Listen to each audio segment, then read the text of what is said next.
Clip number 422۔ اس clip میں آپ قرآن پاک کی سورہ توبہ کا تعارف اور آیت نمبر 1 کی تلاوت، ترجمہ اور تفسیر قرآن صراط الجنان سماعت فرمائیں گے۔ سورہ توبہ۔ سورہ توبہ کا تعارف، مقام نزول۔ سورہ توبہ مدنیہ ہے مگر اس کی آخری آیات لقد جاءکم رسول سے آخر تک ان کو بعض علماء مکی کہتے ہیں۔ رکوع اور آیات کی تعداد، اس صورت میں 16 رکوع اور 129 آیتیں ہیں۔ توبہ نام رکھنے کی وجہ، اس صورت کے 10 سے زیادہ نام ہیں، ان میں سے یہ 2 نام مشہور ہیں۔ نمبر 1 توبہ، اس صورت میں کثرت سے توبہ کا ذکر کیا گیا اس لیے اسے سورہ توبہ کہتے ہیں۔ نمبر 2 براءت، یہاں اس کا معنی بری الذمہ ہونا ہے اور اس کی پہلی آیت میں کفار سے براءت کا اعلان کیا گیا ہے، اس مناسبت سے اسے سورہ براءت کہتے ہیں۔ سورہ توبہ کے شروع میں بسم اللہ نہ لکھے جانے کی وجہ، اس سورت کے شروع میں بسم اللہ نہیں لکھی گئی، اس کی اصل وجہ یہ ہے کہ حضرت جبرائیل علیہ السلام اس سورت کے ساتھ بسم اللہ لے کر نازل ہی نہیں ہوئے تھے، اور نبی کریم صلی اللہ تعالی علیہ وسلم نے بسم اللہ لکھنے کا حکم نہیں فرمایا۔ حضرت علی المرتضیٰ کرم اللہ تعالی وجہ الکریم سے مروی ہے کہ بسم اللہ امان ہے اور سورہ توبہ تلوار کے ساتھ امن اٹھا دینے کے لیے نازل ہوئی ہے۔ صحیح بخاری میں حضرت برہ رضی اللہ تعالی عنہ سے روایت ہے کہ قرآن کریم کی سورتوں میں سب سے آخری سورت سورہ توبہ نازل ہوئی۔ سورہ توبہ کے فضائل۔ نمبر 1، حضرت علی المرتضیٰ رضی اللہ تعالی عنہ سے روایت ہے، نبی کریم صلی اللہ تعالی علیہ وسلم نے ارشاد فرمایا، منافق سورہ ہود، سورہ براءت، سورہ یاسین، سورہ دخان اور سورہ نبا کو یاد نہیں کر سکتا۔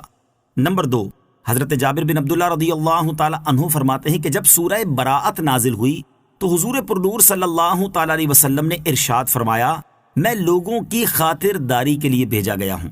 نمبر 3، حضرت عطیہ حمدانی رضی اللہ تعالی عنہ فرماتے ہیں، حضرت عمر فاروق رضی اللہ تعالی عنہ نے لکھا، تم خود سورہ براءت سیکھو اور اپنی عورتوں کو سورہ نور سکھاؤ۔ سورہ توبہ کے مضامین۔ اس صورت کا مرکزی مضمون یہ ہے کہ اس میں مشرکین اور اہل کتاب کے خلاف جہاد کرنے کے احکام بیان کیے گئے اور غزوہ تبوک سے منافقوں کو روک کر مسلمانوں اور منافقوں میں امتیاز کر دیا گیا۔ اس کے علاوہ اس صورت میں یہ مضامین بیان کیے گئے ہیں۔ نمبر 1، ان مشرکین سے برات کا اعلان کیا گیا جن سے مسلمانوں کا معاہدہ ہوا اور وہ اپنے معاہدے پر قائم نہ رہے۔ نمبر 2، کفار مکہ کے مسلمانوں سے افضل ہونے کے دعوے کا رد کیا گیا۔ نمبر 3، غزوہ حنین کا واقعہ بیان کیا گیا۔ نمبر 4، یہودیوں کا حضرت عزیر علیہ السلام کو اور عیسائیوں کا حضرت عیسیٰ علیہ السلام کو اللہ تعالیٰ کا بیٹا قرار دینے کا رد کیا گیا۔ نمبر 5، ہجرت کے وقت نبی کریم علیہ السلام اور حضرت ابو بکر رضی اللہ تعالیٰ عنہ کی غار ثور میں ہونے والی گفتگو بیان کی گئی۔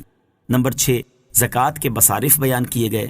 نمبر 7، مسجد درار کا واقعہ بیان کیا گیا اور مسجد قباء کی فضیلت بیان کی گئی۔ نمبر 8، حضرت کعب بن مالک، حضرت ہلال بن امیہ اور حضرت مرارہ بن ربیع رضی اللہ تعالی عنہم جو کہ غزوہ تبوک میں حاضر نہ ہوئے تھے، ان کی توبہ کا واقعہ بیان کیا گیا۔ سورہ انفال کے ساتھ مناسبت۔ سورہ توبہ کی اپنے سے ماقبل سورت انفال کے ساتھ مناسبت یہ ہے کہ ان دونوں سورتوں میں اسلامی ملک کے خارجی اور داخلی اصول بیان کیے گئے، صلح اور جنگ کے احکام، سچے مومنین، کفار اور منافقین کے حالات بیان کیے گئے، دیگر ممالک کے ساتھ ہونے والے معاہدوں اور عہد و پیمان کے احکام بیان کیے گئے۔ البتہ سورہ انفال میں مسلمانوں کو معاہدے پورے کرنے کا حکم دیا گیا تھا، اور سورہ توبہ میں یہ حکم دیا گیا ہے کہ اگر کفار کی طرف سے عہد شکنی کی ابتدا ہو تو وہ بھی ان کے ساتھ کیے ہوئے معاہدے توڑ دیں۔ نیز دونوں صورتوں میں مشرکین کو مسجد حرام سے روکنے کا حکم دیا گیا، راہ خدا میں مال خرچ کرنے کی ترغیب دی گئی، مشرکین اور اہل کتاب سے جہاد کرنے پر تفصیلی کلام کیا گیا اور منافقوں کی خصلتیں بیان کی گئی ہیں۔ براءۃ من اللہ ورسولہ الی الذین عاہدتم من المشرکین۔ ترجمہ، یہ اللہ اور اس کے رسول کی طرف سے ان مشرکوں کی طرف اعلان براءت ہے جن سے تمہارا معاہدہ تھا۔ براءۃ، براءت کا اعلان ہے۔ مشرکین عرب اور مسلمانوں کے درمیان عہد تھا، ان میں سے چند کے سوا سب نے عہد شکنی کی، تو ان عہد شکنوں کا عہد ساقط کر دیا گیا اور حکم دیا گیا کہ 4 مہینے وہ امن کے ساتھ جہاں چاہیں گزاریں، ان سے کوئی تعرض نہ کیا جائے گا۔ اس عرصے میں انہیں موقع ہے کہ خوب سوچ سمجھ لیں کہ ان کے لیے کیا بہتر ہے اور اپنی احتیاطیں کر لیں اور جان لیں کہ اس مدت کے بعد اسلام منظور کرنا ہوگا یا قتل۔ یہ صورت 9 ہجری میں فتح مکہ سے 1 سال بعد نازل ہوئی۔ رسول کریم صلی اللہ تعالیٰ علیہ وسلم نے اس سال حضرت ابوبکر صدیق رضی اللہ تعالیٰ عنہ کو امیر حج مقرر فرمایا تھا، اور ان کے بعد حضرت علی المرتضیٰ کرم اللہ تعالیٰ وجہ الکریم کو حاجیوں کے مجمع میں یہ صورت سنانے کے لیے بھیجا۔ چنانچہ حضرت علی المرتضیٰ کرم اللہ تعالیٰ وجہ الکریم نے 10 ذوالحجہ کو جمرہ عقبہ کے پاس کھڑے ہو کر ندا کی، یا ایھا الناس، اے لوگوں، میں تمہاری طرف رسول کریم علیہ الصلوۃ والسلام کا بھیجا ہوا آیا ہوں۔ لوگوں نے کہا آپ کیا پیام لائے ہیں؟ تو آپ کرم اللہ تعالیٰ وجہ الکریم نے 30 یا 40 آیتیں اس صورت مبارکہ کی تلاوت فرمائیں، پھر فرمایا میں 4 حکم لایا ہوں۔ نمبر 1، اس سال کے بعد کوئی مشرک کعبہ معظمہ کے پاس نہ آئے۔ نمبر 2، کوئی شخص برہنہ ہو کر کعبہ معظمہ کا طواف نہ کرے۔ نمبر 3، جنت میں مومن کے سوا کوئی داخل نہ ہوگا۔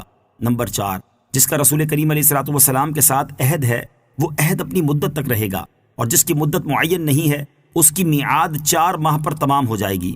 مشرکین نے یہ سن کر کہا، اے علی کرم اللہ تعالی وجہ الکریم، اپنے چچا کے فرزند یعنی سید عالم علیہ الصلوۃ والسلام کو خبر دے دیجئے کہ ہم نے عہد پس پشت پھینک دیا، ہمارے ان کے درمیان نیزہ بازی اور تیغ زنی کے سوا کوئی